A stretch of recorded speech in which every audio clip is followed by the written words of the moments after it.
என்பது, தசமபாகம் என்பது புதிய ஏற்பாட்டு வெளிச்சத்தின்படி சிறுக விதைப்பது. நீங்க நினைக்கிற மாதிரி அது ஹையஸ்ட் கிடையாது. நீங்க கொடுத்து ஆசீர்வதிக்கப்படல, நீங்க ஆசீர்வதிக்கப்பட்டதுனால தாராளமாய் கொடுக்கிறீங்க.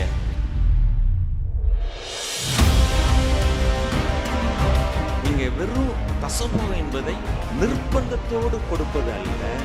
புதிய ஏற்பாட்டில் எப்படின்னா, நீங்க மனப்பூர்வமா கர்த்தருக்கு என்று நியமித்து நீங்க தாராளமா கொடுப்பதற்கு தேவன் உங்களை விடுதலையாக்கியிருக்கிறார். அது உங்களை இடம் கொள்ளாமல் போகக்கூடிய ஒரு பெருக்கத்திற்குள் உங்களை கொண்டு செல்லும்.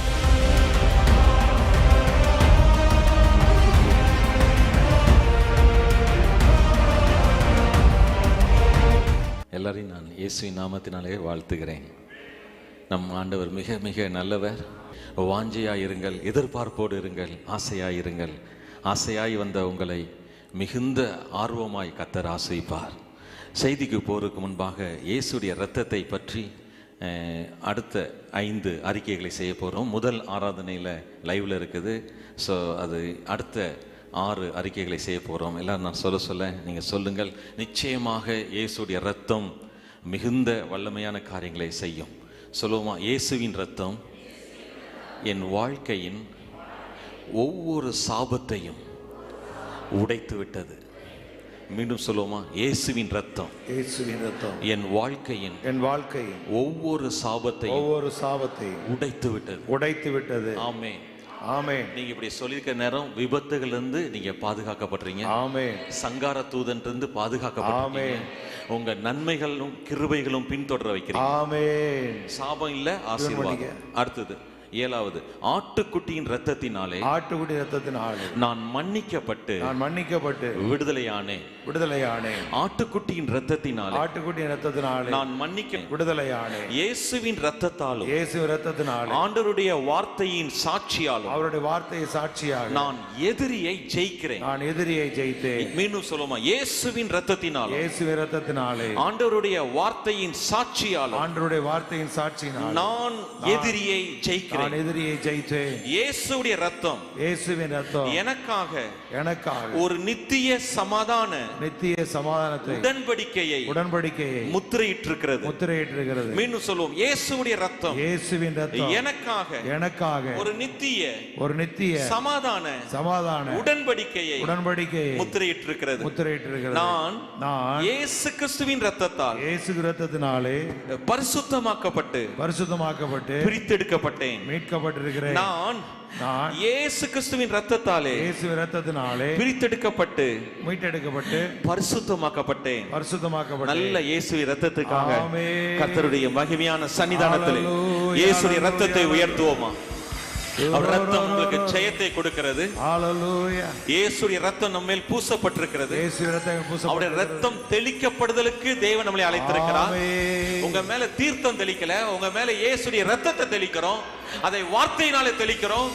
தேவனுடைய மனிதரோடு சேர்ந்து, ஊழியக்காரர்களோடு சேர்ந்து இயேசுவின் நாமத்தினாலே நேரலையிலும் நேரடியாகவும் பார்க்கிறவர்கள் மேலே உங்களுடைய தொழில், உங்களுடைய பிசினஸ், உங்களுடைய வேலை, உங்க பிள்ளைகளுடைய படிப்பு, உங்களுடைய வீடு, உங்களுடைய சொத்து, உங்களுடைய எல்லா வாகனங்கள் எல்லாவற்றின் மேலும் இயேசு கிறிஸ்துவின் ரத்தம் நீங்க தெளிக்கப்படுதலுக்கு இருக்கிறீங்க.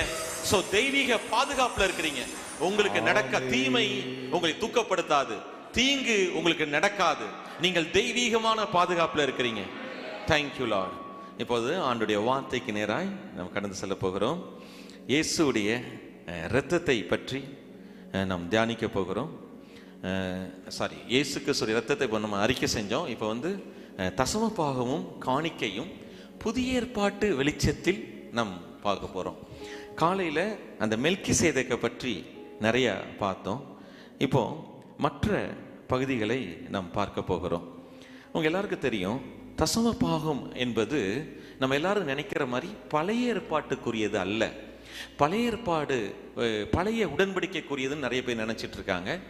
மோசே நியாயப்பிரமாணத்தை கொண்டு வருவதற்கு 430 ஆண்டுகளுக்கு முன்பாக மெல்கிசேதேக்கு என்கிற ஒரு இயேசு கிறிஸ்துக்கு ஒப்பனையாய் இருந்த மெல்கிசேதேக்கிடம் தசம பாகத்தை செலுத்துகிறார் ஆபிரகாம்.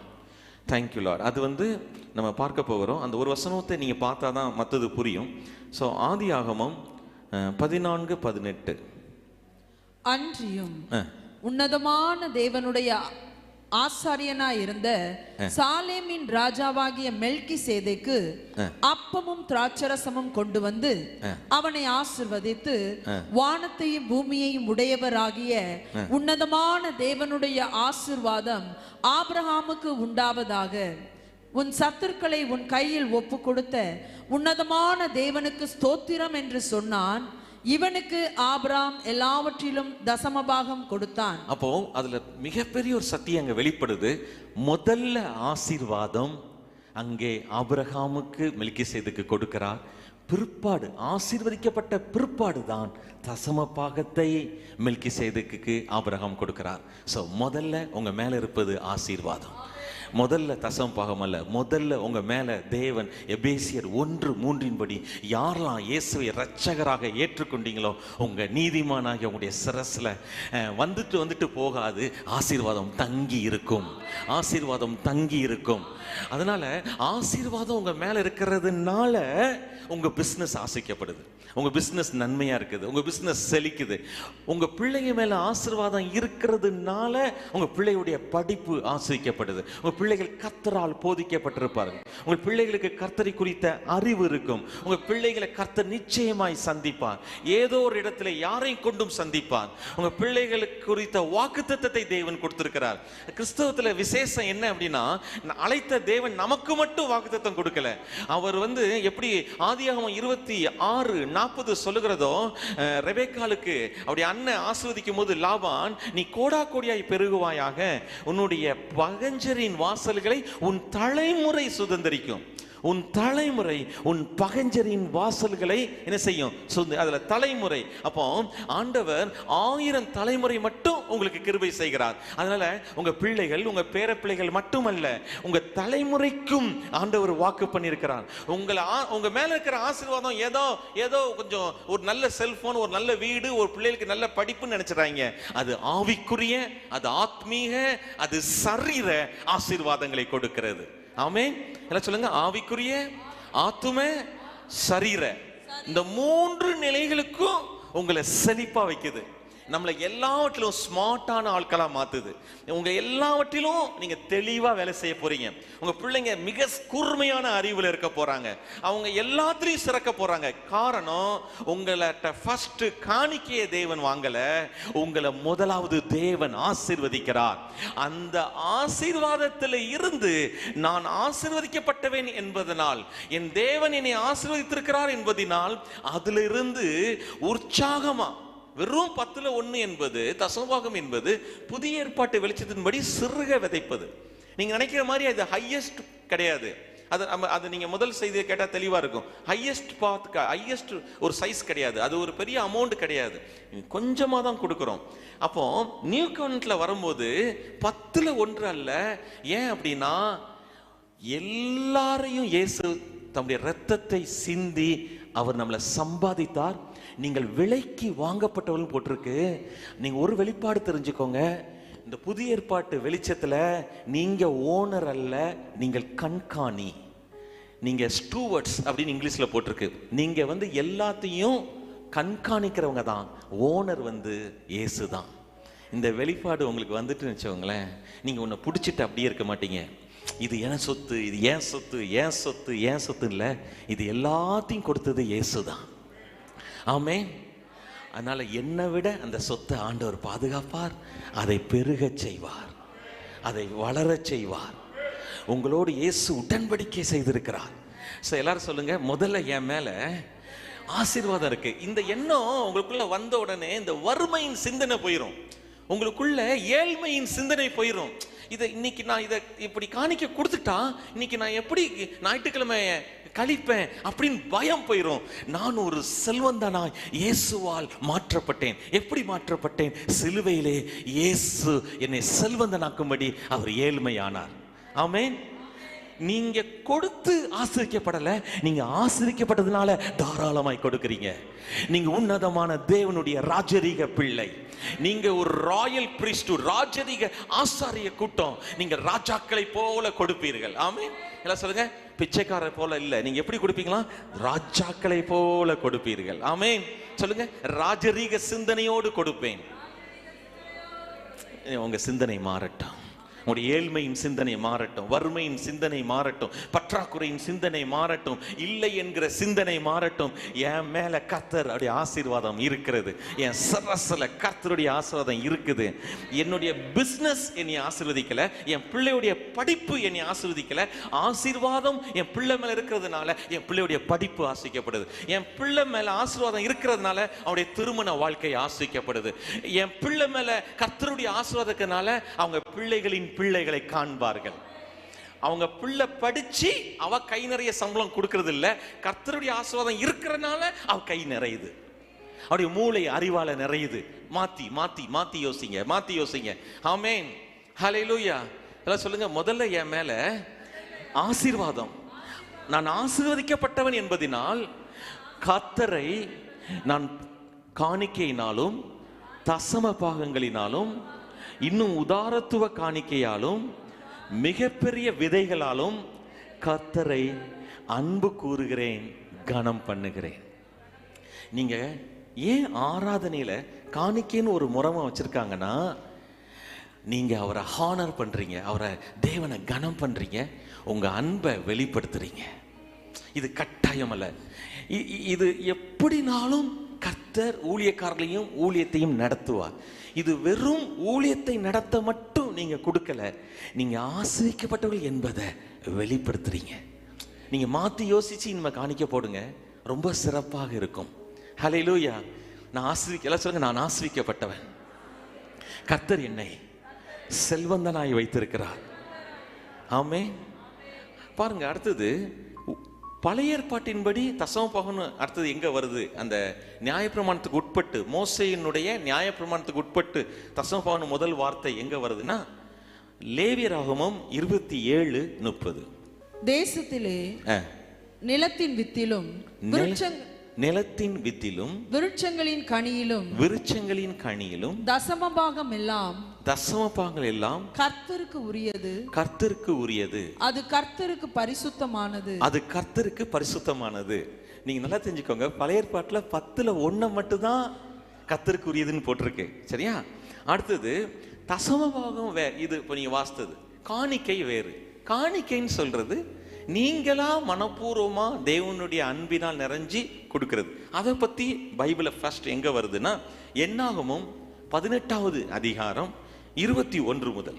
இதோ லேவியின் புத்திரர் ஆசரிப்பு கூடாரத்தின் பணிவிடையை செய்கிற அவர்களுடைய வேலைக்காக இஸ்ரவேலருக்கு உள்ளவை எல்லாவற்றிலும் தசம பாகத்தை அவர்களுக்கு சுதந்திரமாக கொடுத்தேன். இஸ்ரவேல் புத்திரர் குற்றம் சுமந்து சாகாதபடிக்கு இனி ஆசரிப்பு கூடாரத்தை கிட்டாதிருக்க கடவர்கள். லேவியர் மாத்திரம் ஆசரிப்பு கூடாரத்துக்கு அடுத்த வேலைகளை செய்ய வேண்டும். அவர்கள் தங்கள் அக்கிரமத்தை சுமப்பார்கள். இஸ்ரவேல் புத்திரர் நடுவே அவர்களுக்கு சுதந்திரம் இல்லை என்பது உங்கள் தலைமுறை தோறும் நித்திய கட்டளையாய் இருக்கும். இஸ்ரவேல் புத்திரர் கர்த்தருக்கு ஏறெடுத்து படைக்கும் படைப்பாகிய தசம பாகத்தை லேவியருக்கு சுதந்திரமாக கொடுத்தேன். ஆகையால் இஸ்ரவேல் புத்திரரின் நடுவே அவர்களுக்கு சுதந்திரம் இல்லை என்று அவர்களுக்கு சொன்னேன் என்றார். பின்னும் கர்த்தர் மோசேயை நோக்கி, நீ லேவியரோட சொல்ல வேண்டியது என்னவென்றால், இஸ்ரவேல் புத்திரர் கையில் வாங்கிக் கொள்ளும்படி நான் உங்களுக்கு சுதந்திரமாக கொடுத்த தசம பாகத்தை நீங்கள் அவர்கள் கையில் வாங்கும்போது தசம பாகத்தில் 10ல் 1 பங்கை கர்த்தருக்கு ஏறெடுத்து படைக்கும் படைப்பாக செலுத்த வேண்டும். நீங்கள் ஏறெடுத்து படைக்கும் இந்த படைப்பு களத்தின் தானியத்தை போலும் ஆலையின் ரசத்தை போலும் உங்களுக்கு எண்ணப்படும்.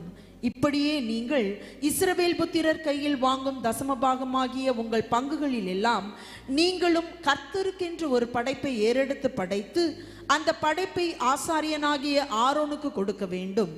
உங்களுக்கு இது தெளிவாக தசம பாகத்தை எப்படி வாங்கணும், அதை எப்படி செலவழிக்கணும், அது என்னெல்லாம் பண்ணணும் என்பதை இங்க தெளிவா பார்க்கிறார். ஆனா இப்ப புது உடன்படிக்கையில தசமபாகம் இருக்குதா? அது எப்படி, என்ன பண்ணணும்?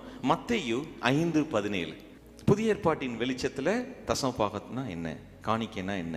மத்தேயு 5:17. நியாயப்பிரமாணத்தையானாலும் தீர்க்க தரிசனங்களையானாலும் அழிக்கிறதற்கு வந்தேன் என்று எண்ணிக்கொள்ளாதேயுங்கள், அழிக்கிறதற்கல்ல நிறைவேற்றுகிறதற்கே வந்தேன். நான் நியாயப்பிரமாணத்தை அழிக்கிறதுக்கு வரல, அதை நான் நிறைவேற்றதான் வந்தேன் அப்படின்னு இயேசு சொல்றார். அப்போ இன்னைக்கு நீங்க வெறும் தசமபாகம் என்பதை நிர்பந்தத்தோடு கொடுப்பது அல்ல. புதிய ஏற்பாட்டில் எப்படின்னா, நீங்க மனப்பூர்வமா கர்த்தருக்கென்று நியமித்து நீங்க தாராளமா கொடுப்பதற்கு தேவன் உங்களை விடுதலை ஆக்கியிருக்கிறார். ஹல்லேலூயா. அது உங்களை இடம் கொள்ளாமல் போகக்கூடிய ஒரு பெருக்கத்திற்குள் உங்களை கொண்டு செல்லும். உங்கள்கிட்ட இருக்கிற ஆசீர்வாதம் பெருக்கத்திற்குள் கொண்டு செல்ல தேவன் வெறும் 10ல் 1 என்பது சின்ன பங்கு தான்.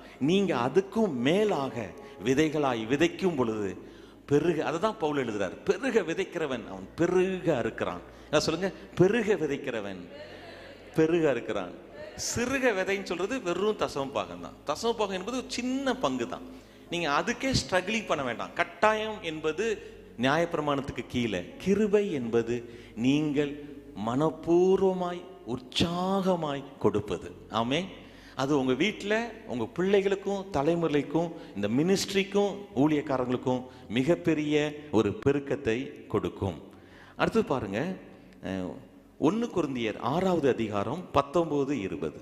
உங்கள் சரீரமானது நீங்கள் தேவனாலே பெற்றும் உங்களில் தங்கியும் இருக்கிற பரிசுத்த ஆவியினுடைய ஆலயமாய் இருக்கிறது என்றும் நீங்கள் உங்களுடையவர்கள் அல்லவென்றும் அறியீர்களா? பாத்தீங்களா? நீங்கள் உங்களுடையவர்கள் அல்ல என்று அறியீர்களா? நாம் யாருன்னா நமக்குரியவங்களே அல்ல. நாம் நம்முடைய பொருட்கள் பணங்கள் எல்லாம் கர்த்தர் நமக்கு தந்தது. தயவுசெய்து இந்த எண்ணத்துல இருங்க. நீங்க மிகப்பெரிய பாதுகாப்புல இருப்பீங்க, மிகப்பெரிய பெருக்கத்துல போவீங்க. உங்க வீட்டில் இந்த சண்டைகள் பிரச்சனைகள் எல்லாம் மாறும். அந்த பாருங்க, நியாயப்பிரமாணம் நிர்பந்தம் செய்கிறது, ஆனா கிருபை உங்களுக்கு தாராளமாய் பொழிகிறது, உங்களை விடுதலையா வைக்குது. நீங்க அதுதான் ரோமர் 6:14, நீங்க நியாயப்பிரமாணத்துக்கு கீழ்ப்பட்டவர்கள் அல்ல, நீங்கள் எதற்கு கீழ்ப்பட்டவர்கள்? கிருபைக்கு கீழ்ப்பட்டிருக்கிறீங்க. ஆமென். அந்த கிருபை என்ன செய்யுதுன்னா தாராளமா பொழிகிறது. உங்களுக்கு சஃபரிங் மைண்ட்ல இருந்து சப்ளைங் மைண்ட் வந்துடும். அதாவது, நான் இதுக்கு என்ன செய்வேன், இந்த பிரச்சனையை நான் எப்படி தீர்ப்பேன், இந்த கடல்ல இருந்து நான் எப்படி வருவேன், அதுல இருந்து நான் வெளியே நான், என் மனைவி, என் பிள்ளைங்க எல்லாம் எனக்கு முதல்ல சொந்தமே இல்லை, எல்லாமே என் கர்த்தருக்கு சொந்தம், நான் அதற்கு பொறுப்பாளியா இருக்கிறேன், நான் இதற்கு கண்காணியா. இப்படி தெரிஞ்சுக்கோங்களேன், நீங்க ஒரு பிசினஸ் வச்சிருக்கீங்க, அதுக்கு ஓனர் நீங்க, ஆனா அதை மேனேஜ் பண்ற ஒரு மேனேஜருக்கு சம்பளம் கொடுக்குறீங்க. இதுதான் எல்லாத்துக்கும் ஓனர் நம்முடைய ஆண்டவராகிய இயேசு. நீங்க பொறுப்பா இருந்து எல்லாத்தையும் கவனிக்கீங்க. நீங்க சுமை தாங்கி அல்ல, நீங்க கவலைகளையும் வேதனைகளையும், இன்னைக்கு நிறைய பேர் பெருமூச்சு கீழ்மூச்சு வாங்கி, நீங்க காலையில நாளைக்கு திங்கட்கிழமை காலையில 6 to 8 ஒரு 10 வீட்டுக்கு போங்களேன்.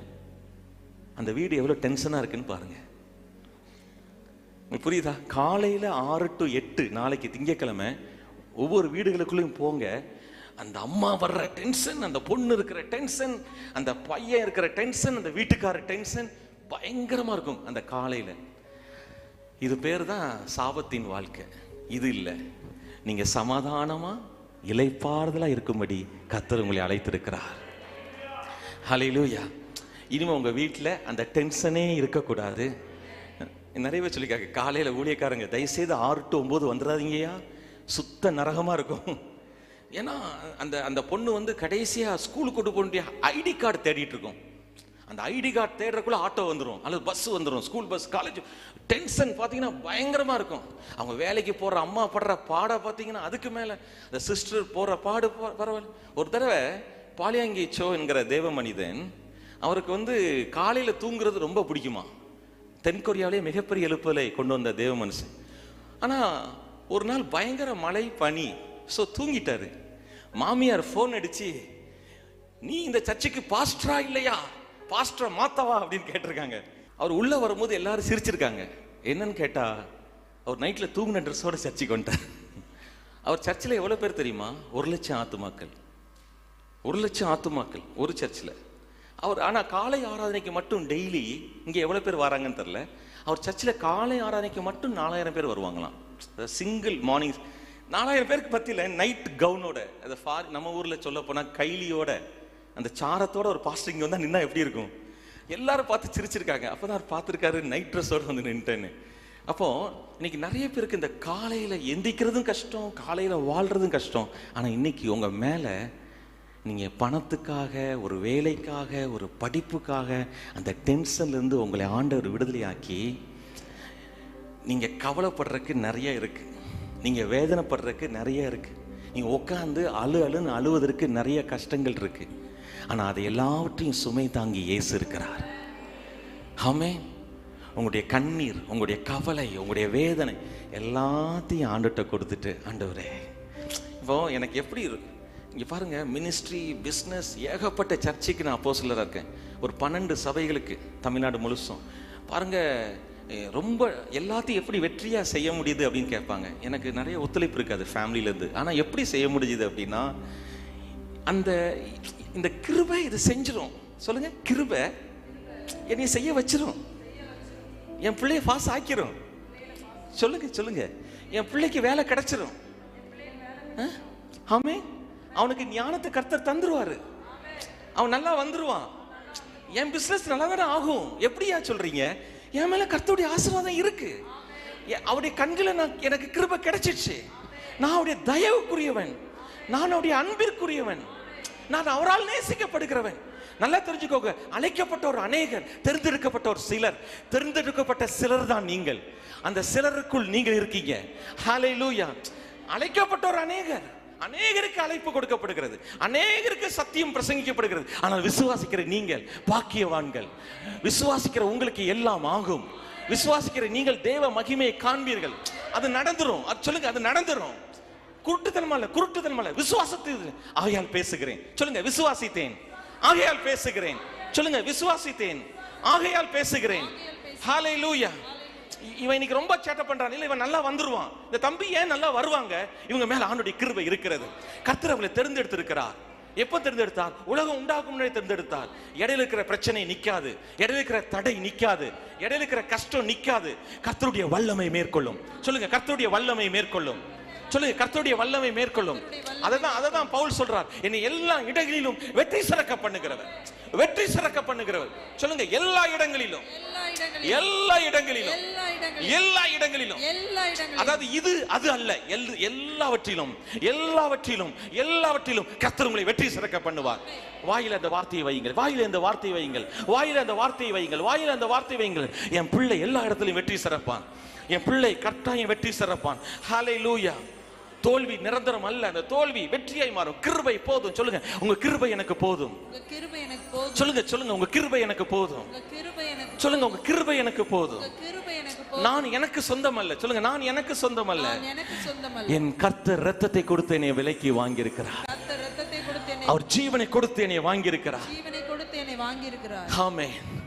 அததான் தாவீது எல்லாம் எழுதுறாங்க பழைய ஏற்பாட்டில். கர்த்தர் காவல் காவார் ஆகில், காவல் காக்கிறவனுடைய காவல் விருதா. கர்த்தர் வீட்டை கட்டார் ஆகில், வீடு கட்டுடைய பிரயாசம் விருதா.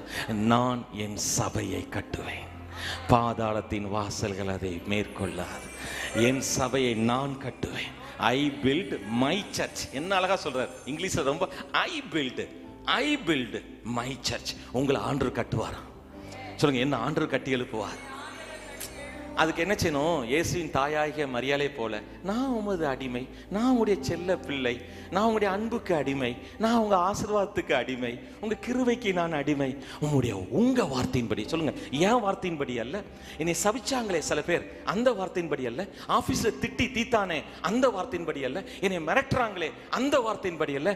உங்க வார்த்தையின்படி. சொல்லுங்க, உங்க வார்த்தையின்படி. சொல்லுங்க, உங்க வார்த்தையின்படி எனக்கு ஆக கடவுது. சொல்லுங்க, எனக்கு ஆக கடவுது. என் பிள்ளைக்கு, சொல்லுங்க, என் பிள்ளைக்கு உங்க வார்த்தை ஆக கடவுது.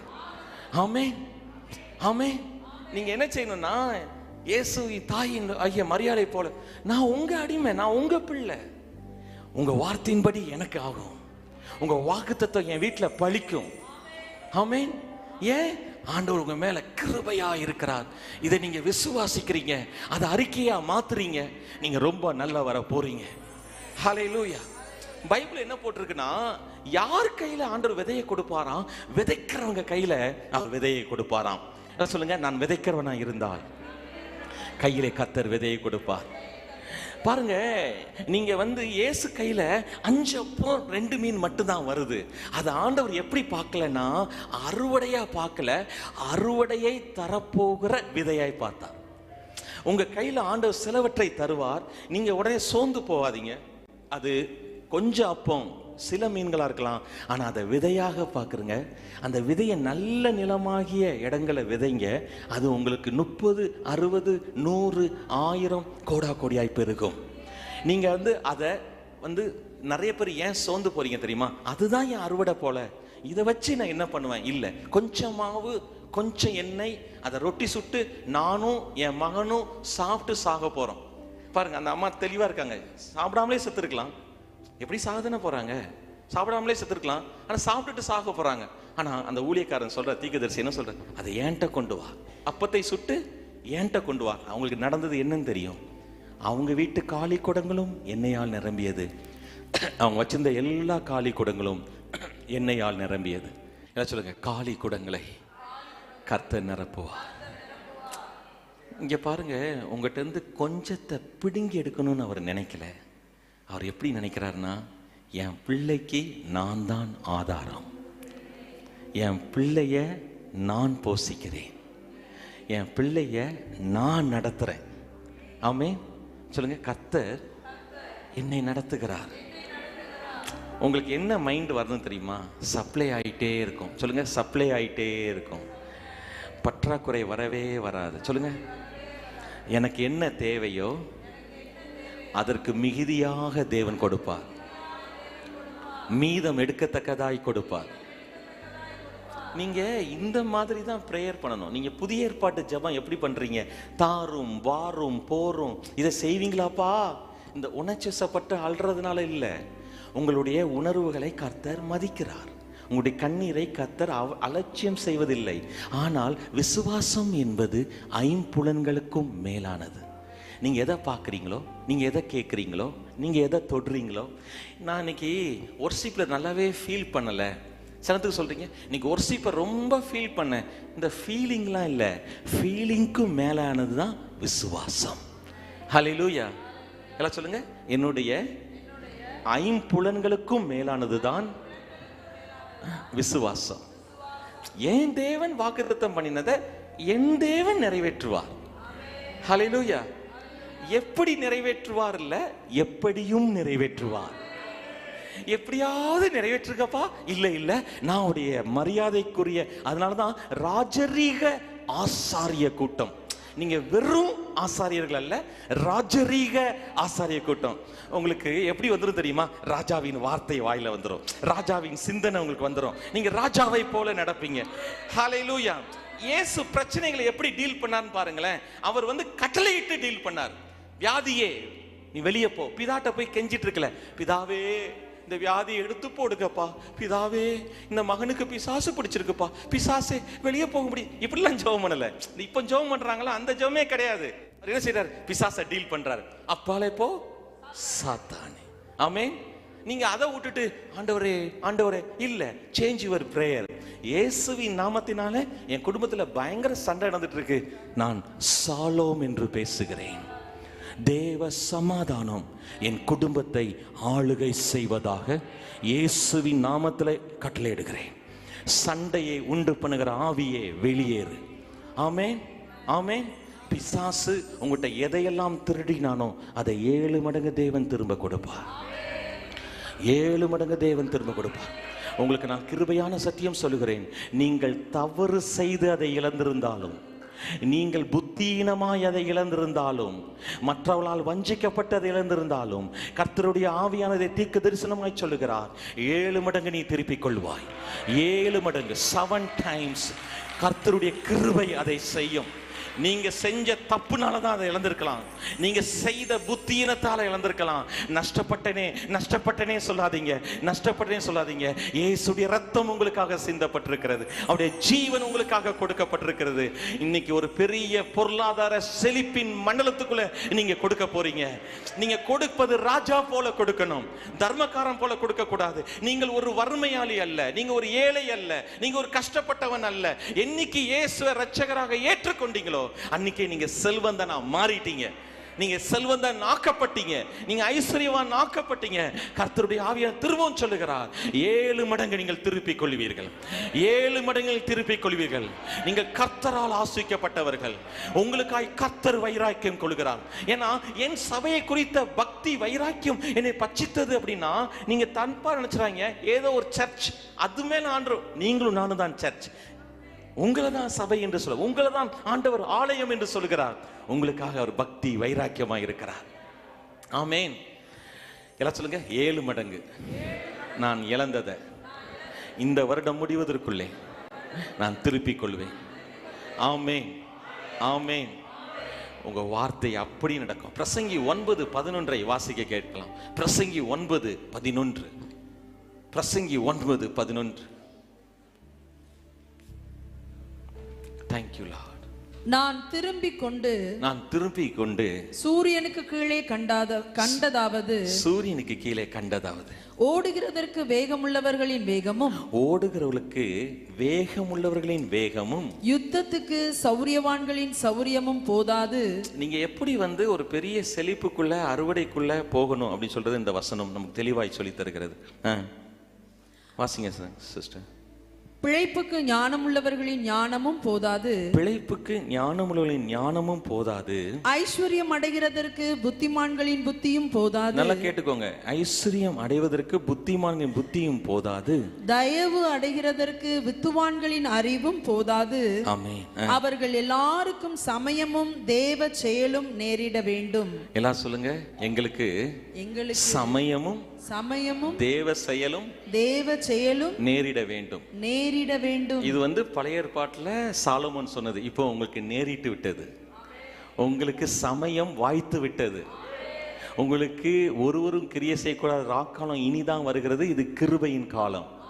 இது தேவன் தயவு செய்த காலம். உங்களுக்கு நல்ல நேரம் வந்துட்டுன்னு இந்த 2வது ஆறாலே சந்தோஷமா சொல்றேன். ஆமீன். இதை விசுவாசிங்க. எனக்கு சமயம் வந்து விட்டது. எனக்கு தேவ தயவு செய்யும் நேரம் வந்து விட்டது. என் வீட்டில் தெய்வ செயல் வந்து விட்டது. தேவன் உங்களுக்காக ஒர்க் பண்ணுவார். தேவனுடைய செயல் உங்க பிசினஸ்ல ஒர்க் பண்ணும். இந்த ஊழியத்தில் ஒர்க் பண்ணும். நீங்க இளைப்பாறுதலோடு இருப்பீங்க. Amen. Jesus, you are my master. Jesus, இந்த பிசினஸ்க்கு நீங்க தான் ஓனர். நான் இந்த வீட்டுக்கு தலை, நீங்க எனக்கு தலை. கிறிஸ்துக்கு பிதா தலை. இத்தனை தலை இருக்கும்போது சகோதரி நீங்க வேதனையா இருக்கீங்க. உங்க கணவர் நிறைய சகோதரிகளுக்கு என்ன வேதனை தெரியுமா? என் ஹஸ்பண்ட் அவ்வளோ ஸ்மார்ட் இல்லை, நீங்க ரொம்ப ஸ்மார்ட்டா. நிறைய சகோதரிக்கு ஒரு நம்பிக்கை இருக்கு, நான் ரொம்ப ஸ்மார்ட், என் ஹஸ்பண்ட் எனக்கு அவ்வளோ ஸ்மார்ட் இல்லை. சரியான பேத்தங்க. அப்படி இருக்கட்டுமே, பேத்த கணவரை கடவுள் கொடுத்துட்டா தெரியாம, சரியா? ஆனா அந்த பேத்த கணவருக்கு தலை கிறிஸ்து. இப்ப எப்படி அவர் பேதையா இருப்பாரு? அந்த கிறிஸ்துக்கு தலை பிதா. இத்தனை தலை இருக்கும்போது உங்க வீடு எப்படி இருக்கும்? ஆமென். மங்களமா இருக்கும், மகிமையா இருக்கும். ஹல்லேலூயா. எல்லாம் சொல்லுங்க, நல்ல நேரம், நல்ல சமயம், நல்ல தெய்வ செயல் எனக்கு நேரிட்டு இருக்கிறது. இனிமே சொல்லாதீங்க எனக்கு நல்ல நேரமே இல்லை, ஒரு மாதிரி நேரமே சரியில்லையா அப்படிலாம் சொல்லாதீங்க. உங்களுக்கு சமயமும் தெய்வ செயலும் நேரிட்டு இருக்கிறது. எல்லாம் சொல்லுங்க, சமயமும் தேவ செயலும் நேரிட்டு இருக்கிறது. அதுக்கு இங்கிலீஷ்ல time, God's time and chance. இங்கிலீஷ்ல ரொம்ப அழகா இருக்கு. நேரமும் தேவன் நல்ல வாய்ப்பையும் உங்களுக்கு தந்திருக்கிறார். நீங்க பெருக போறீங்க. ஆமே. அவருடைய நாமத்தினால பெருக போறீங்க. நீங்க நிச்சயமா ஜெயிக்க போறீங்க. உங்க மனதை நீங்க இப்படி பேச பேச பேச பேச உங்க எண்ணங்கள் மாறும். உங்களுடைய மனது மாறும். ஆமென். உங்களுடைய எண்ணம், உங்களுடைய பார்வைகளும் மாறும். அப்படிதான் மனம் புதிதாகும் பொழுது உங்க மறுரூபத்தை பார்ப்பீங்க. உங்க மனம் புதிதாக மறுரூபத்தை பார்ப்பீங்க, டிரான்ஸ்ஃபர்மேஷன் பார்ப்பீங்க. சொல்லுங்க, மனது புதிதாக நான் மறுரூபத்தை என்ன செய்வேன்? பார்ப்பேன். பிலிப்பியர் 4:17. புதிய ஏற்பாட்டின் வெளிச்சத்துல எப்படி நம்ம காணிக்கை தசோபாங்களை கொடுப்பது? பிலிப்பியர் 4:17. உபகாரத்தை நான் நாடாமல் உங்கள் கணக்குக்கு பலன் பெருகும்படியே நாடுகிறேன். அததான் உங்க அக்கவுண்ட்ல, இங்கிலீஷ்ல ரொம்ப அழகா இருக்கு, கிரெடிட் இன் யுவர் அக்கவுண்ட். உங்க அக்கவுண்ட்ல பணம் வந்தோடனே கிரெடிட்டட்னு மெசேஜ் வருது பாருங்க. இன்னைக்கெல்லாம் பேங்க்ல இருந்து உங்களுக்கு மெசேஜ் வருது, பவுல் 2000 வருஷத்துக்கு முன்னாடியே உங்க அக்கவுண்ட் கிரெடிட் ஆகணும்னு எழுதி வச்சிட்டாருன்றேன். நீ சந்தோஷமா இருக்கீங்களா? English Bible credit in your அக்கௌண்ட்னு இங்கிலீஷில் அப்படியே பேங்க்காரன் என்ன அனுப்புவானோ அதே வேர்டை இங்கிலீஷில் அப்படியே எழுதியிருக்கு. நீ எல்லாம் சொல்லுங்க, எங்க கணக்கில் நிறைய பலன் பெருகும்.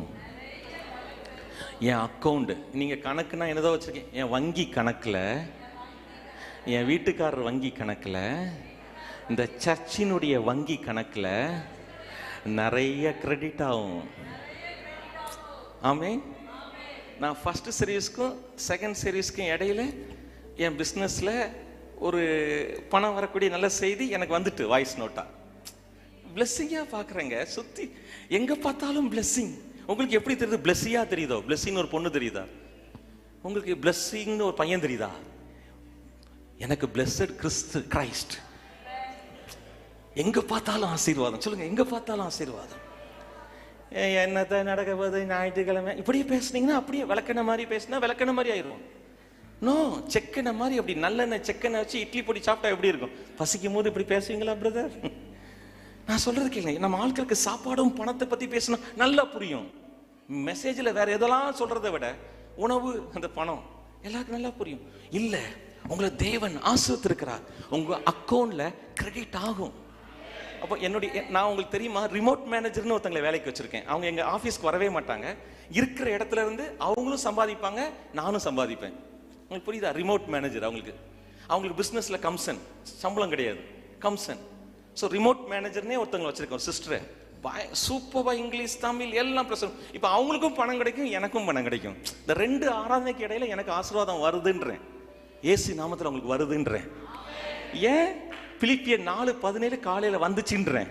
அந்த 17 உங்களுக்கு பிரசங்கம் பண்ண முன்னாடி தியானிச்சேன்னு சொல்றேன். அந்த தியானம் எனக்கு வருமானத்தை கொடுக்குதுன்றேன். சாட்சியோட உங்களுக்கு சொல்றேன், உங்க அக்கௌண்ட்ல கிரெடிட் ஆகுதுன்றேன். இயேசுவின் நாமத்துல வராத பணங்கள் வருவதாக. யாரோ தர வேண்டிய பணங்கள் ஏமாத்துறவனுடைய இருதயம் இயேசுவின் நாமத்துல தெய்வ செயல் உண்டாவதாக. தேவன் பெரியவர். நீங்க யுத்தம் பண்ணி பார்த்தீங்க, நீங்க மிரட்டி பார்த்தீங்க, நீ உருட்டி பார்த்தீங்க, ஆட்களை வச்சு பேசி பார்த்தீங்க, அவங்க தரல. இந்த 2வது ஆராதனையில தெய்வ செயல் உங்களுக்கு உண்டாகிறது. தீர்க்க தரிசனமாய் பேசுகிறோம். கர்த்தருடைய செயல் அது உண்டாகும். சொல்லுங்க, கர்த்தருடைய செயல், தெய்வ செயல். சமயம் எனக்கு வந்துட்டு நான் தேவ தயவுல பெருக போகிறேன். ஹல்லேலூயா, ஆமென்.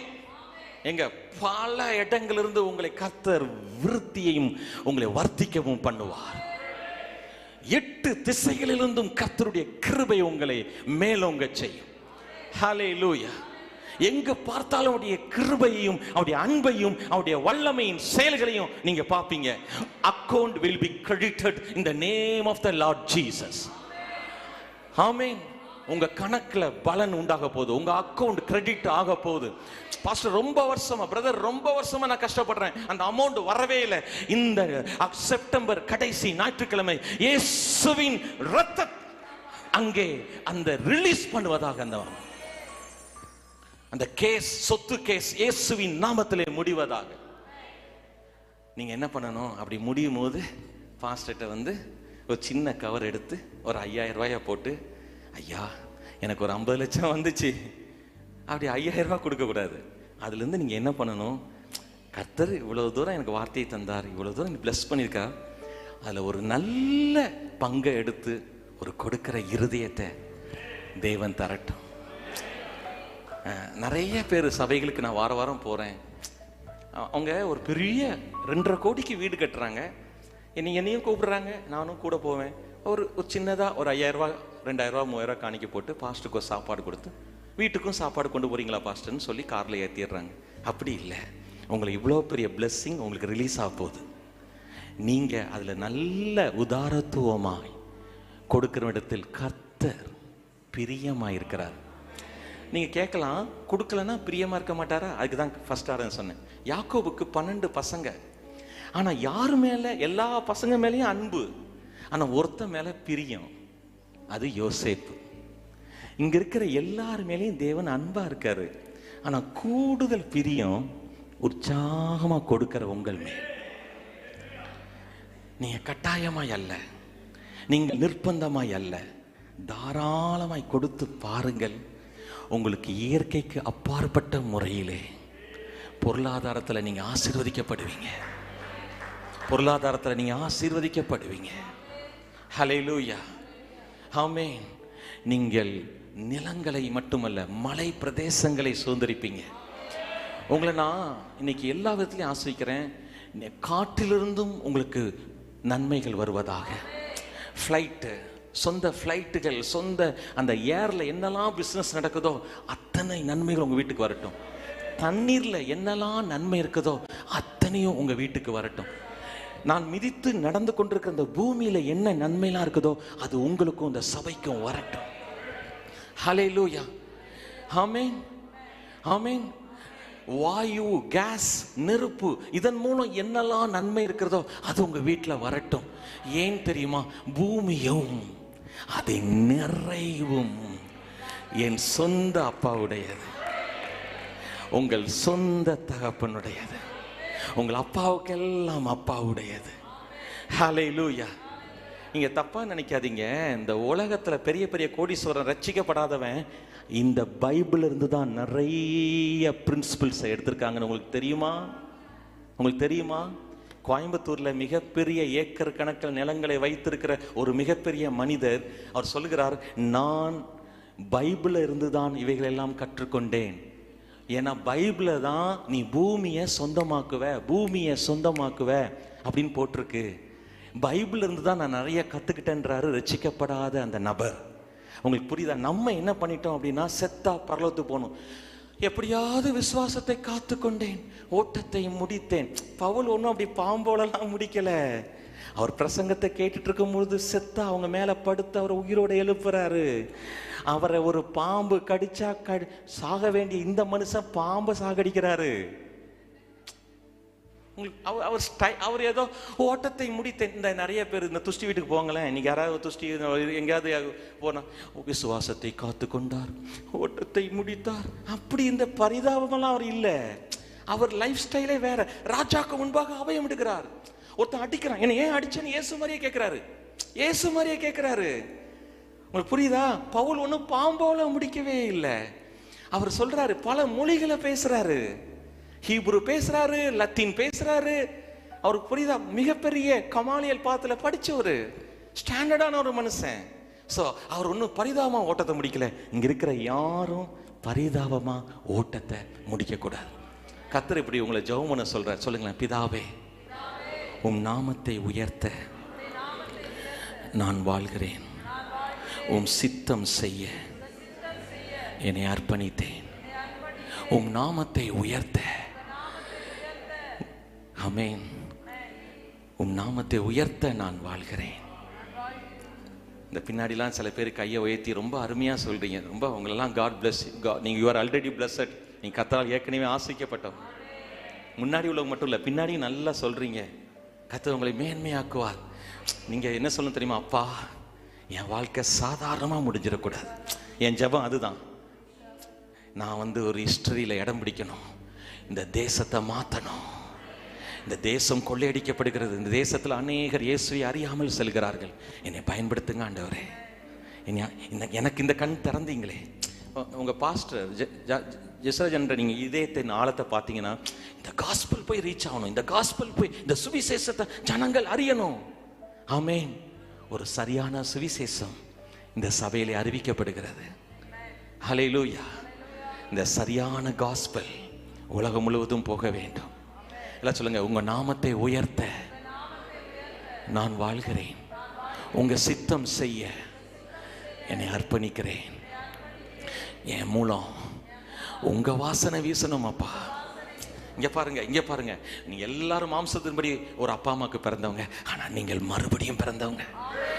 நீங்க மறுபடியும் பிறந்தவங்க. யாருக்கு மறுபடியும் பிறந்தவங்க? வானத்தையும் பூமியும் உண்டாக்கினவருக்கு. நீங்க யாருக்கு பிறந்தவங்க? இல்லாததே இருக்கதே போல அழைக்கிறவருக்கு. நீங்க யாருக்கு மீண்டும் பிறந்தீங்க? என் தேவனால் செய்யக்கூடாத அதிசயமான காரியம் ஒன்றுமே இல்லை. ஹல்லேலூயா, ஹல்லேலூயா. இன்னைக்கு நேத்து நம்ம சர்ச்சுக்கு கிளம்பி வரும் பொழுது கடைசியா மொபைல்ல பாக்குறேன், ஒருத்தருக்கு 100 கப்பலுக்கு ஓனர். எத்தனை கப்பல்? 100 போட்டுக்கு ஓனர் இல்ல சிஸ்டர். நம்ம ஒரு போட்டுக்கே எத்தனை பங்காளி? ஒரு போட்டு 1.5 கோடி, 3 பங்காளி, அது பிறகு 7 பங்காளி, அது பிறகு சண்டை பங்காளி, அது பிறகு லாஸ் பங்காளி. இன்னைக்கு உங்களை ஆண்டவர் மாத்தி உங்களை பெருக செய்வார். அவருடைய வார்த்தை என் மேல் இருக்கிறது, அவருடைய கிருபை என் மேல் இருக்கிறது. ஆமென். நீங்க நிச்சயமாய் உயர்த்தப்படுவீர்கள். நீங்கள் அநேகருக்கு ஆசீர்வாதமா இருப்பீங்க. இந்த சபை ஏக்கர்கள்ல பெருகும். ஜனங்கள், ஆத்துமாக்கள் ஏக்கர் கணக்கில் உட்காருவாங்க. ஹல்லேலூயா, ஹல்லேலூயா. மிகப்பெரிய ஒரு ஆராதனையாக நடைபெறும். அப்படி பார்க்க முடியுதா? உங்க வீடு மிக சிறப்பா இருக்கும். ஆமென். இங்க பாருங்க, நீங்க போய் கொடைக்கானல்ல ஒரு இடத்துல வாடகை எடுக்கணும்னு நினைக்காதீங்க. பண்ணை வீடு இயேசு நாமத்தில் உங்களுக்கு. பாஸ்டர், மாடுமே வைக்கிற பண்ணை மாதிரியே வீடு இல்ல, பண்ணை வீடா? வார்த்தையை பிடித்துக் கொள்ளுங்கள். ஏன்னா எல்லாவற்றையும் தேவன் பணத்தை கொண்டு உண்டாக்கவில்லை, வார்த்தை கொண்டு உண்டாக்கினார். ஏன் நம் நாட்டின் பிரதமர் பணம் செல்லாதுன்னு சொன்னார்னா, நம் நாட்டின் பிரதமர் ஏன் பணம் செல்லாதுன்னு சொன்னார்னா, நம்முடைய பணத்தை கடவுள் உண்டாக்கல, மனிதன் உண்டாக்கினான். மனிதன் செல்லாது என்று சொல்லுகிறான். ஆனா நம்ம நாட்டு பிரதமர் இன்னைக்கு 8 மணிக்கு இன்று முதல் தங்கம் இந்தியாவிலே செல்லாது சொல்வாரா? சொல்ல முடியுமா? இல்ல அவருக்கு சவால் விடலாம். சொல்ல முடியாது. ஏன்? தங்கம் எங்க அப்பா உண்டாக்கிய, உங்க அப்பா பரலோக அப்பா உண்டாக்கிய. இன்று முதல் வைரம் செல்லவே செல்லாது என்று நான் 8 மணிக்கு அறிவிக்கிறேன். 2000 ரூபாய் தாள், பிங்க் கலர் தாள் அறிவிச்ச மாதிரி அறிவிக்க முடியுமா? அறிவிக்க முடியாது. ஏன்னா அது மனுஷன் உண்டாக்கல, அது தேவன் உண்டாக்கினார். உங்களை நீங்க உண்டாக்கல, உங்களை தேவன் உண்டாக்கினார். ஹல்லேலூயா. எங்க சொல்லுங்க, இயேசுவின் நாமத்தினாலே எங்களுக்கு நெகேமியா 9:25 படி வீடுகள். அதுல ஒரு வீடு சும்மா பண்ண வீடு. சொல்லுங்க, சும்மா பண்ண வீடு. பண்ண வீடு சொல்லுங்க, பண்ணை வீடு, பண்ணை வீடு. நானும் என் மனைவி சொல்லிட்டே இருக்கோம், சீக்கிரம் அதை வாங்கிடுவோம், உங்க பாஸ்டரை கூப்பிடுவோம். அதே போல அண்ணன் அப்படி கூப்பிடுவாங்க. ஹல்லேலூயா. நீங்கள் பெருகுவீர்கள். ஆமென். நான் உங்கள்கிட்ட கேட்கிறேன், பரலோகத்தை சுதந்திரிப்பான்னு பைபிள்ல இல்ல, பரலோக ராஜ்யத்தை சுதந்திரிப்பான்னு தான் போட்டிருக்கு. ஆமென். ஆனா பூமியையோ தேவன் மனுபுத்தனுக்கு கொடுத்தார். ஹல்லேலூயா. க்ளோரி கார்டன் ஒரு சர்ச்சு, அதுல நான் திருநெல்வேலியில் அப்போஸ்தலரா இருக்கேன். பாஸ்டர் கிதியோன் இங்க வந்து உங்களுக்கு பைபிள் ஸ்டடி பிரசங்கம் பண்றேன். அந்த ஓனர் வந்து 3 ஏக்கர் 10 சென்ட் யார்கிட்ட வாங்கியிருக்கா தெரியுமா? ஒரு இந்து மனிதர், கிறிஸ்தவ ஊழியக்காரன்ட்ட. அவர் வித்துட்டு போயிட்டார், வாங்கியிருக்கிறாரு.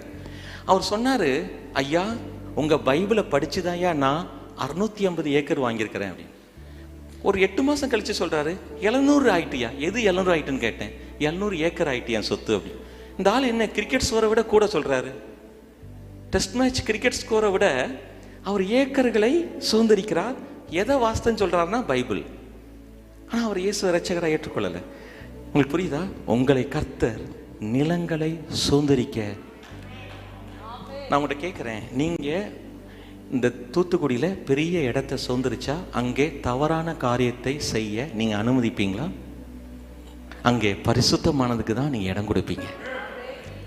உங்கள்கிட்ட கர்த்தர் தந்தா நீங்க நன்மையானதுக்கு தான் பயன்படுத்துவீங்க. நீங்க தப்பு அங்க செய்ய இடம் கொடுக்க மாட்டீங்க. உங்கள்கிட்ட வந்தா ஆவியோடும் உண்மையோடு அந்த இடம் ஆராதிக்கிற இடமா மாறும். உங்க கையில அது வந்தா வார்த்தை அங்கே வெளிப்படும். உங்க கையில வந்தா கிறிஸ்துவை சுமக்கிற நீங்கள், கிறிஸ்து உங்களை சுமக்கிறார். 2 பேரும் மாத்தி மாத்தி அவங்க அந்த இடத்துல போய் இருப்பீங்க. உங்க மூலம் அங்கே கிறிஸ்துவின் பிரசன்னம் வெளிப்படும். ஆமென். நீங்க அப்படி செழிப்பா இருக்கிறனால ராஜ்யத்தின் சுவிசேஷத்தை தாராளமா செலவு பண்ணி அறிவிக்கலாம். ஹல்லேலூயா. எல்லாரும் இப்படி கையை வச்சு சொல்லுங்க, ஆண்டவரே நான் பூமியை சுதந்தரிக்கும் குடிகள். இந்த விரல்கள் சொல்லுங்க, இந்த விரல்கள் நிறைய டாக்குமெண்ட்ல கையெழுத்து போடுறத பார்க்குறேன். ஜெசராஜ் அண்ணன் ஏக்கர் கணக்கில், ஐயா வயசுலாம் ஆகலை, வயசு வந்து ஒரு ஏஜ் தான், எனக்கு வெறும் 50 தாங்க, பாஸ்டர் எனக்கு சொல்லக்கூடாதுன்னு சொல்லியிருக்கேன். நான் சொல்லிடுவேன், அண்ணன் சொல்லக்கூடாது சொல்லியிருக்கேன். வயசுலாம் ஏஜ் ஒரு நம்பர் ஒரு கர்த்தர் இன்னொரு வருஷம் எனக்கு கூட்டி தந்திருக்கிறார், அவ்வளோதான். ஹல்லேலூயா. எங்க மோசையை பார்க்குறேன், உபாகமம் 34 ட்ரக்கிங் பண்ண சொல்றா. ட்ரக்கிங் 120 வயசுல மேல மலை மேல் ஏறி வா. 120 வயசுல மலை ஏற முடியுமா? மலை ஏறாரு. கடைசியார் வாழ்க்கை எங்க முடிஞ்சது? ட்ரக்கிங்னா என்னன்னு தெரியுதா? மலை மேல் ஏறுறது. அது ஒரு பெரிய விஷயமா யங்ஸ்டர்ஸ் வச்சிருக்காங்க. நான் ட்ரக்கிங் பண்ணிட்டு வந்தேன் தெரியுமா? எங்க தாத்தா மோசே 120 வயசுல ஐயா ட்ரக்கிங் பண்றாரு. இப்படி நம்ம வீட்டுல பரதநாட்டியம் ஆடிட்டு இருக்கோம். அண்ணன் சொன்னாங்க பாருங்க, 4 படி ஏறக்குள்ள 120 வயசு தாத்தா. இங்க யாராவது 120 வயசு இருக்கீங்களா ஐயா? உங்களுக்கு இருந்த அந்த மோதிரம் தரேன். யார் நீ இல்லைன்னு சொல்ற தைரியத்தில் சொல்லுதேன். ஐயா 110 100 நன்றி. அங்க எழுதுறாரு ஆவியானவர், அவனுடைய கண் 120 வயசுல மலை மேல ஏறி ட்ரக்கிங் பண்ணி வாழ்க்கையை முடிச்சாரு பாருங்க. அவர் எழுதுறாரு அவரை பத்தி, மோசையுடைய கண்கள் மட்டும் இருளடையவே இல்லையா, அவருடைய பலன் குறையவில்லை. உபாகமம் 33:4 அல்ல 34:7 கரெக்டா சிஸ்டர்? உபாகமம் 34:7 கரெக்டா? மோசே மரிக்கிற போது 120 வயதா இருந்தான். அவன் கண் இருளடையவும் இல்லை. அவர் கண் இருளடையல, அவன் பலன் குறையவும் இல்லை. ஐயா கொஞ்சம் வயசுல 50 வயசு, நானும் உங்க கூட சேர்ந்துட்டேன்ல, அந்த 50 வயசுக்கு மேல இருக்கவங்க சொல்லுங்களேன், என் பலன் குறையல. சின்ன பிள்ளைங்களும் சொல்லணும், நீங்க எம்மா இப்படி எந்திக்கும் போது அண்ணன் அங்கிள் இப்படிதான் எந்திக்கிய நோஞ்சா மாதிரி சொல்லுங்க, என் பலன் குறையல. நியாய பிரமாணத்துக்கு கீழே வாழ்ந்த மோசையினுடைய பலன் குறையல, கண்கள் இருளடையலனா, கிருபைக்கும் சத்தியத்துக்கும் கீழே இருக்கிற நீங்கள் உங்களுடைய பலன் தெய்வீக பலனா இருக்கு. ஹல்லேலூயா. இல்ல ஏன் இப்படி திடீர்னு கத்தன ஆவியில தான் நிறைய பேர் ஐசியூல இருந்து சாகிற வாழ்க்கை இப்பொழுது ரத்து செய்யப்பட்டிருக்கிறது. இந்த பாருங்க, ஐசியூல இழுத்து வாழ்க்கை முடியக்கூடாது. ஐசியூல இழுத்து உங்க வாழ்க்கை முடியக்கூடாது. அடுத்தது யாக்கோவை பத்தி வாசித்தேன், அவர் எப்படி வாழ்க்கையை முடிச்சாருன்னு பார்த்தேன். கொஞ்சம் பைபிள் அப்படி இன்ட்ரெஸ்டிங்கா வாசிங்க. இன்னைக்கு பாஸ்டர் சொன்ன மாதிரி 2 அதிகாரம் வாசித்துட்டேன், குயிஸ் ப்ரோக்ராம்ல தட்டு வாங்கிட்டேன். அந்த தட்டு வந்து என்கரேஜ் பண்றதுக்காக கொடுக்காங்க. அந்த தட்டு வீட்டுல வச்சு என்ன பண்ண போறீங்க? அதுக்கு இல்ல பாஸ்டர் உங்களை வாசிக்க வச்சது, அங்க சீக்ரெட் இருக்கு. அங்க ஜேக்கப் எப்படி முடிக்க தெரியுமா? 12 பசங்களை கூப்பிடுறாரு, கூப்பிட்டு எல்லாரையும் திட்டி தீக்கல, எல்லாரையும் பிளஸ் பண்றாரு. பிளஸ் பண்ணிட்டு சொல்றாரு, சரிப்பா. அவர் காலை எடுத்து அப்படி சுருக்கி பெட்ல வச்சு படுத்துட்டு எப்படி சொல்றாரு பாருங்க, நான் மெட்ராஸ்க்கு போறேன். இப்ப பாஸ்டர் பையன் மெட்ராஸ் போயிட்டு இருக்காரு. அவன் சொல்றாரு ஸ்டைலா, என் பிதாக்கடத்துல நான் சேருகிறேன் சொல்லி கண்ணா மூடிட்டார். பியூட்டிஃபுல் இல்ல? பழைய ஏற்பாடு யாரு? நியாயப்பிரமாணத்துக்கு கீழே வாழ்ந்தவங்க, கிருபை பத்தி ரொம்ப தெரியாதவங்க. அப்போ நீங்க எப்படி ஐசியூல சாகக்கூடாது? ஆமே. உங்களுக்கு வியாதி வந்து நீங்க சாகக்கூடாது. அது ரத்து செய்யப்பட்டிருக்கிறது, அது ரத்து செய்யப்பட்டிருக்கிறது. ஹல்லேலூயா. நீங்க அதை வாசிங்க, ரொம்ப அது நடிச்சு காமிச்சா நல்லா இருக்கும். பசங்க அப்படி பெட்டு ஸ்டைலா எல்லா பசங்களையும் பயங்கரமான பிளஸிங், அந்த ஒவ்வொரு பிளஸிங்கும் வாசித்து பாருங்க. அதே போல மோசே சாகருக்கு முன்னாடி உபாகமம் 33 அப்படி 3ஆம் வசனம் சொல்றாரு, ஒன்னு கண்டுபிடிச்சிட்டாரு, மெய்யாகவே என் தேவன் தம் ஜனங்களை சிநேகிக்கிறார். அப்படி சொல்லிட்டு 12 கோத்திரத்தையும் பயங்கரமா பிளஸ் பண்றாரு, ஜனங்களை பிளஸ் பண்றாரு. பிளஸ் பண்ணிட்டு தான் மலை மேல ஏறி ட்ரக்கிங் பண்ணி மலை மேல ஏறி தேவனோடு ஒப்புரவாயிட்டார். அவங்க லைஃப்லாம் பரிதாபமா முடியல. உங்க லைஃப் பரிதாபமா முடியாது. உங்க லைஃப் பரிதாபமா முடியாது. ஏன்னா நீங்க மாசம் மாசம் கம்யூனியன் எடுக்கிறீங்க, கர்த்தருடைய பந்தி இருக்கிறீங்க, இயேசுடைய சரீரத்துல நீங்க பங்காளி, அவருடைய ரத்தத்துல நீங்க பங்காளி. நான் ஆண்டருக்கு மகிமையா சொல்றேன், 33 வருஷம் ஆச்சு ஹாஸ்பிட்டலுக்கு போய். என் பையனுக்கு ஒரு நாள் ஹாஸ்பிட்டலுக்கு, பையன் பிறந்ததுக்கு மட்டும்தான் ஆஸ்பத்திரிக்கு போனது. அந்த பணங்களெல்லாம் நான் விதைக்க விதைக்க விதைக்க விதைக்க எனக்கு ஆஸ்பத்திரி செலவு இல்லை. ஹல்லேலூயா. ஆஸ்பத்திரி செலவு வராது. நிறைய பேரை நான் பார்த்துருக்கேன், அப்படி கஞ்சமா இருப்பாங்க. கடைசியா போய் வக்கீல்கிட்ட போய் 10 லட்சம் ஆஸ்பத்திரிக்கு ஒரு 20 லட்சம் முடிஞ்சது, 30 லட்சம். உங்களுக்கு அந்த செலவுகள் வராது, உங்களுக்கு வீண் செலவுகள் வராது, உங்களுக்கு வீண் செலவுகள் வராது. ஆமென். Thank you Lord. ஒரே ஒரு வசனத்தை சொல்லி நான் முடிக்கிறேன். கர்த்தர் உங்களை மிக மிக மிக அவர் உயர்த்த விரும்புகிறார். 2 கொரிந்தியர் 9வது அதிகாரம் அதில் 6 முதல் 8 வரை மட்டும் வாசித்து முடிச்சேன். பின்னும் நான் சொல்லுகிறது என்னவெனில், புதிய ஏற்பாட்டில் நீங்க எப்படி கொடுக்கணும்? சிறுக விதைக்கிறவன் சிறுக அறுப்பான், பெருக விதைக்கிறவன் பெருக அறுப்பான். அவனவன் விசனமாயும் அல்ல கட்டாயமாயும் அல்ல, தன் மனதில் நியமித்தபடியே கொடுக்க கடவன். உற்சாகமாய் கொடுக்கிறவனிடத்தில் தேவன் பிரியமாய் இருக்கிறார். இங்க பாருங்க, நீங்க இப்ப புதிய ஏற்பாட்டில் எப்படி கொடுக்கணும்னா, ஒரு மனதுல உற்சாகமா நிர்ணயிச்சு அதை நீங்க சந்தோஷமா கொடுக்கணும்னு கர்த்தர் சொல்றார். அப்படி கொடுக்கும் போதே ஆவியானவர் எப்படி எழுதுறாருன்னா, எப்பா இங்க பாரு, உனக்கு நான் ஆசீர்வாதத்தை கொடுத்துட்டேன், அதை பெருகுவதும். நல்லா கவனிங்க ஐயா, இதுதான் ரொம்ப முக்கியம். நியூ கான்வென்ட்ல இது புரியல, நிறைய பேருக்கு புரியல. நீங்க புரிஞ்சுக்கோங்க, உங்களுக்கு தேவன் ஆசீர்வாதத்தை கொடுத்துட்டார். இது பெருகுவதும் இது சிறுமை அடைவதும் நீங்கள் விதைப்பதை பொறுத்தது. நான் விதைச்சி ஆசிக்கப்படலை, தெளிவா தெரிஞ்சுக்கோங்க. நான் விதைச்சி ஆசிக்கப்படலை, நான் விதைக்கிறதுனால பணக்காரனும் ஆகலை. இயேசு சிலுவையில ஏழ்மையானதுனால தான் நான் ஐஸ்வர்யவானாய் மாறினேன். கர்த்தர் என்னை ஆசீர்வதித்தார். ஆனா கர்த்தர் கொடுத்த ஆசீர்வாதத்தை பெருக்குவதும், அதை கூடுதலாய் மல்டிப்ளை பண்ணுவதும், நஷ்டமாக்குவதும், அதை பற்றாக்குறை செல்வதும் உங்களுடைய விசுவாசத்தோடு கொடுக்கிறதை பொறுத்தது. நீங்க உற்சாகமா பெரிய விதைகளை விதைக்கும் பொழுது உங்க அறுவடை பெருசாகுது. நீங்க விசுவாசத்தை கம்மி பண்ணிட்டு கையில் இருக்கிற விதையும் கம்மி பண்ணீங்கன்னா அறுவடை சிறுசாகுது. அறுவடை சின்னதாகிறதும் அறுவடை பெருசாகிறதும் உங்கள் விசுவாசத்தோடு கூடிய கொடுப்பது. இந்த சீக்ரெட் புரிஞ்சுக்கோங்க, கட்டாயம் இல்லை. அப்போ நான் இந்த வெளிச்சம் எனக்கு கிடைச்சோன்னே தான் இப்போ என் மனைவி வருத்தப்படுறான்னு தான் இந்த மோதத்தையே வச்சிருக்கேன். எனக்கு இதுல இன்ட்ரெஸ்டே இல்லை. ஏன்னா தங்கத்தை உண்டாக்கினவர் எனக்குள்ள இருக்கார்ல. எனக்கு இப்போ கொடுத்து அவங்க ரொம்ப வருத்தப்பட்டாங்க, இதையும் கொடுத்துட்டு வந்துடுறாங்கன்னு சொல்லியிருக்காங்க, அதனால கொண்டு போறேன்னு வச்சுக்கோங்களேன். ரொம்ப நாளைக்கு இருக்காது. எனக்கு எதுனால ஏன் கொடுக்க முடியுது ஆசையா இருக்கு. இப்போ எனக்கு கார் கட்டாயம் வேணும்னால 8 கார் கொடுத்து 9வது கார் நிற்குது. இப்போ பாஸ்டர்கிட்ட கேட்டிருக்கேன், புது கார் வாங்கித்தாங்க, இதை கொடுத்துடலாம், யாருக்காது ஊழியக்காரங்க யாருக்காவது கொடுத்துடலாம். எனக்கு எதுலையுமே அப்படின்னா லூஸ் இல்லை.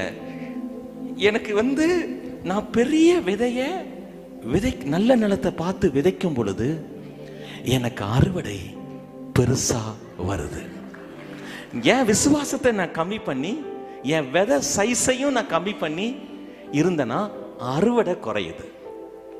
இன்னைக்கு உங்க பிசினஸ்ல, உங்களுடைய வேலையில அறுவடை கூடுறதும் குறையிறதும் நீங்க ஆண்டவருடைய அன்புல ராஜாவை போல தாராளமா இந்த இயேசு நம்மோட சபையில ஏழை ஜனங்களுக்கு நீங்க விதைக்கும் பொழுது அந்த விதையின் சைஸ்க்கு ஏத்த மாதிரி, உங்க விசுவாசத்துக்கு ஏத்த மாதிரி உற்சாகமா கொடுக்கும் போது தேவனுடைய பிரியம் இருக்கனால யோசேப்புக்கு பல வர்ண அங்கி கிடைச்ச மாதிரி உங்களுக்கு ஸ்பெஷல் ட்ரெஸ் கிடைக்கும். உங்களுக்கு யோசேப்புக்கு அதிபதியா உயர்த்தின மாதிரி தேவனுடைய பிரியம் உங்க மேல இருக்கிறனால நீங்க அதிபதியா உயர்வீங்க. ஒரு பெரிய உயர் அதிகாரியா உங்க பிள்ளை வருவான், உங்க மகன் வருவான், உங்க மகள் வருவா. பிசினஸ் பண்ணா பெரிய பிசினஸ் மேனா வருவாங்க.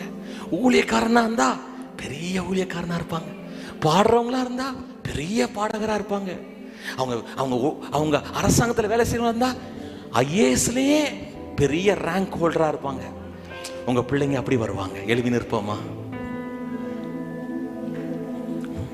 Thank you, Holy Spirit. ஒரு 10 செழிப்பின் அறிக்கைகளை 40 எழுதி வச்சிருக்கேன். ரொம்ப நல்லா பவர்ஃபுல்லா வேலை செய்யுது. 10 இது முதல் சர்வீஸ்ல சொன்னேன். இந்த 11ல இருந்து 20 வரைக்கும் சொல்லி ஜெபிச்சு முடிக்கிறேன். எல்லாம் சொல்லுவோமா? நான் தெய்வீக செழிப்பில் வாழ்கிறேன். தெய்வீக செழிப்பில் வாழ்கிறேன். பற்றாக்குறை பயத்திலிருந்து விடுபட்டுள்ளேன். நான் தெய்வீக செழிப்பில் வாழ்கிறேன். தெய்வீக செழிப்பில் வாழ்கிறேன். பற்றாக்குறை பயத்திலிருந்து விடுபட்டுள்ளேன். என் நம்பிக்கை என்னை என்னை பரலோகத்தின் பரலோகத்தையும் அளவற்ற வளங்களுடன் அளவற்ற வளங்களுடன் இணைத்திருக்கிறது. என் நம்பிக்கை, என் நம்பிக்கை, என் விசுவாசம், என் விசுவாசம் என்னை பரலோகத்தின் அளவற்ற வளங்களுடன் இணைத்திருக்கிறது.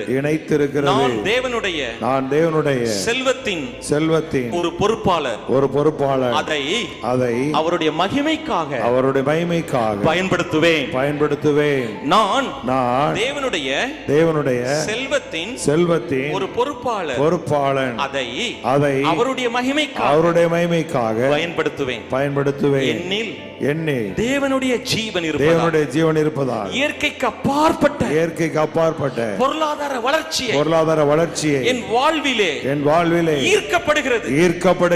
இது ரொம்ப powerful attraction. Amen. the law of attraction சொல்றது இன்ஜினியரிங் படிக்கிறவங்களுக்கு தெரியும். the law of attraction இது உங்களுக்கு உண்டாக போகுது. சொல்லுங்க, நான் தேவனுடைய ஜீவனை சுமப்பதால் இயற்கைக்கு அப்பாற்பட்ட வளர்ச்சியை என் வாழ்விலே ஈர்க்கிறது. நான் தேவனுடைய உடன்படிக்கையின் பிள்ளையாய் இருப்பதால் செல்வம் என்னை நோக்கி வேகமாய் ஓடி வருகிறது. நான் தேவனுடைய உடன்படிக்கையின் பிள்ளையா இருக்கிறதால் செல்வம் என்னை நோக்கி பாய்கிறது. நான் படைப்பாற்றல் மிக்கவன், வளமானவன். ஆமென்.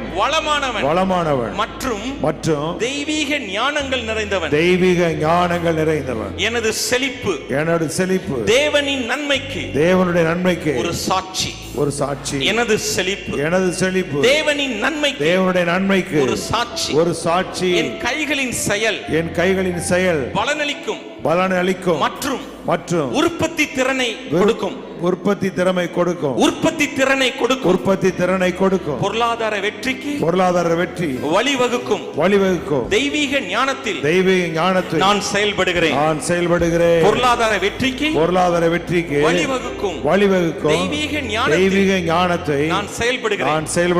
தெய்வீக ஏற்பாடு மற்றும் மிகுதியான வழிந்தோடுதலுடன் கர்த்தருடைய கிருபை என்னை இணைத்திருக்கிறது. நான் உங்களுக்கு பிரேயர் பண்ணி பிளஸ் பண்ணி சொல்லப்பட்ட அறிக்கைகள், கேட்கப்பட்ட வார்த்தைகள், இங்கே பிரசங்கிக்கப்பட்டு கொண்டிருக்கிற உண்மையான சுவிசேஷம், அன்பின் குமாரனுடைய ராஜ்யத்தின் சுவிசேஷம், பாஸ்டர் ஜெஸ்ரா ஜனன் மூலமும் இங்க இருக்கிற எல்லா ஊழியக்காரங்க மூலமாகவும் இந்த சபையின் மூலமாகவும் பிரசங்கிக்கப்பட்டு கொண்டிருப்பதற்காக நன்றி செலுத்துகிறேன். இந்த ராஜ்யத்தின் சுவிசேஷம் இந்த சபையை கொண்டு உலகம் முழுவதும் பிரசங்கிக்க நிலங்களை சுதந்தரிப்பார்களாம். லட்சக்கணக்கான ஆத்துமாக்களை சுதந்தரிப்பார்களாம். வரங்கள் இங்கே தாராளமாய் செயல்படுவதா வரங்கள் இங்கே தாராளமாய்